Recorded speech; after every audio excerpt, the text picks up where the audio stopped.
Hi guys, hello, welcome back to another video right here on the channel. So today I want to offer my first impressions, having played the cartridge for the last hour, on the brand new release of the Commodore 64 Collection 2. Okay, so there are 14 games on this. It says classics.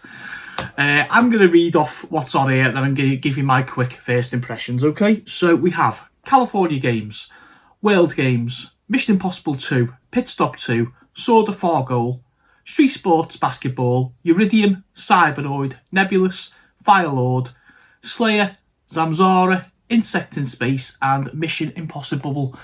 Okay, so I'll be honest straight off, I am disappointed. The lineup, yeah, you know, we're always going to get like California games and World games after having the Summer Games ones on the Collection 1. Yeah, do you know what? I mean, the cartridges are like £18 each.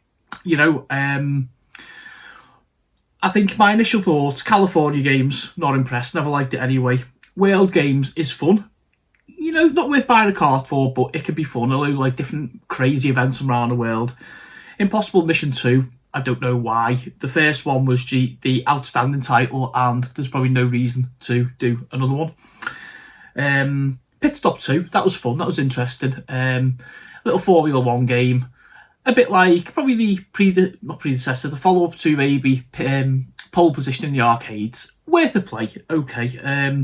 Sword of Fargoal is a little action RPG. You go along and like, you're kind of blind, and you're walking along and discovering parts of the dungeon, and it's a little bit of a D&D. There was another game, I think it was the previous game on the previous collection, for the life of me, I can't remember the name of it right now. They're not bad if you like your kind of old school RPGs. Street Sports Basketball, I was quite surprised at. A little bit slow, but, you know, a good solid game, probably better two-player. The computer on the easiest level was like a walkover. Cybernoid, oh god, what can I say about Cybernoid? I think it lasted about like 30 seconds. Extremely tricky shooter. Lovely music though. Worth a go, you know, for the nostalgia factor. Uridium, probably one of the stars, or one of the very few stars of the collection. Horizontal side-scrolling shooter.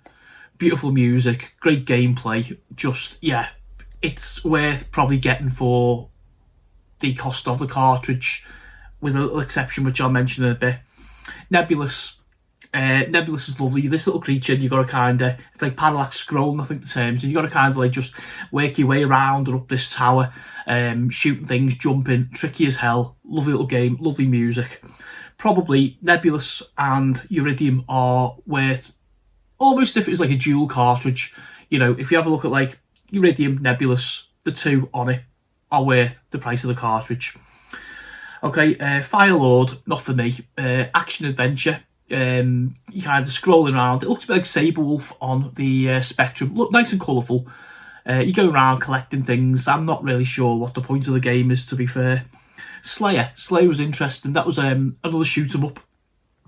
Probably, yeah, you know, probably close on to like worth the entry on the cartridge. Nice little shooter. Tricky as hell. It's going to be one of them where you're going to play it about 10 times and kind of, you know, pick up the nuances of it. Zamzara really impressed me. Side-scrolling platform action game.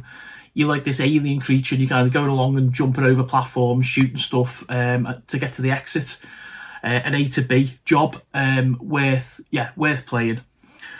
Where are we up to here? Sorry. Insect in Space was a little bit of a take on Drop Zone. Left and right shooter, shoot things, collect things. Yeah, you know, okay. And finally, Mission Impossible, like a little puzzle game. You've got to kind of, you're a bubble, you've got to like go along and collect stuff, shoot stuff. Trickier than what it needed to be, in my opinion. Okay, so I say, quick summary then, guys. For me, Pit Stop 2, Street Sport Basketball, Uridium, Nebulous, Zamzara, and Slayer. So that's probably about half the games I like, half the games I don't. Look out for this one at some point in the future, when I do like my usual top 3. Okay guys, catch me next time when I cover the second release this time round of the Tower Plan Arcade 2.